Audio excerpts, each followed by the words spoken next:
Ayan, binigla ako ng aking mga anak. At kami daw ay gumala. Ay, napa-absent tuloy ako. At yun, binigyan ako ng aking katrabaho kung saan daw magandang pumuntang lago. At yan, pinuntahan namin yan sa Mandelo del Lario.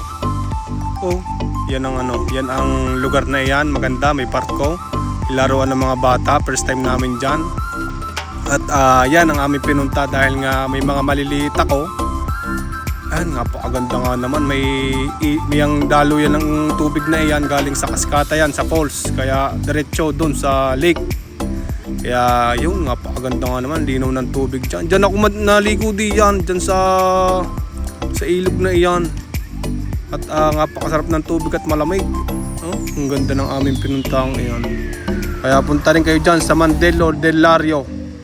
Lalo na yung may mga bata, ayos na ayos nga diyan naman dumalit, hindi may inip ang mga bata. At dun sa lago'y malalim agad, kaya diyan kami nagtimpasaw diyan sa ng mga bata. At kung gusto niyo ng buhangin, ang mga bata ninyo mahilig sa buhangin, may mga buhangin din diyan yan, yung mga linaw ng tubig diyan sa may parting ilog na iyan. Galing sa falls yan, yung tubig na iyan. Hindi na, ito mamaya diyan ako maliligo ako diyan mamaya. Ang ganda ng dali namin yan. Salamat dun sa aking katrabaho, nagbigay sa akin dyan. Maganda nga naman. Mandelo del Lario. Linaw ng tubig.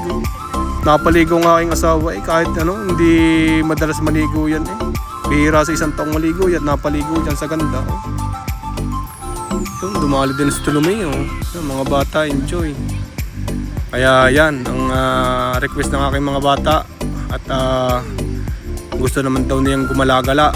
At sobra na nga din naman sa trabaho. Kailangan din naman natin yan, banding sa pamilya. Kaya yan, punta po kayo dyan. Salamat po mga kabigla. At ako'y binigla ng aking mga anak.